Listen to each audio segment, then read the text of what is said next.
हिवाळ्यामध्ये आपल्याला भाज्यासाठी खूप असे ऑप्शन्स असतात, पण तरी आपण काही गोष्टी अशा आपल्या आहारामध्ये नेहमीच्या असल्या पाहिजे, जसं की पनीर, दही, दूध, तूप ह्या गोष्टी आपल्या असल्याच पाहिजे. तर मी अधूनमधून पनीरची भाजी आठवड्यातून किंवा 1-2 आठवड्यातून एखाद्या वेळेस करतेच, कारण हे आपल्यासाठी मुलांसाठी हेल्दीच असतं. तर 2 दिवस आम्ही घरी नव्हतो आणि घराचे हाल खूप बेकार झाले होते. सगळ्या घरात असं अस्ताव्यस्त पसारा झालेला होता, भांडे, कपडे आणि त्यात बाकीचे बरेचसे कामं पेंडिंग होते. आणि लहान मुलं असले की घरात खेळणी हे ते आपलं सगळं पडलेलंच असतं.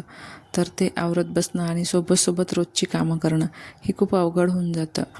आणि मग मला सगळे कामं आवरून घ्यायची होती आज. सोबतच खूप सारे कपडेसुद्धा साचले होते, ते सुद्धा धुवायचे होते. आणि मग घरातली फरशी वगैरे पुसून घेतली, सगळ्या घराला झाडू मारून झाला, कारण 1-2 दिवस जर घरात नसलो तर घरात खूप अशी धूळ होते.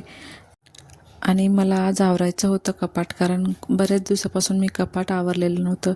आपण जर कोणतीही गोष्ट आवरून नाही ठेवली घरातलं एखादा कोपरा, तर तो अस्ताव्यस्त होणारच. कपाटातील सगळे कपडे बाहेर काढून घेतले आणि सगळं स्वच्छ करून घेतलं. भेटूया आता पुढच्या व्हिडिओमध्ये. तोपर्यंत बाय बाय.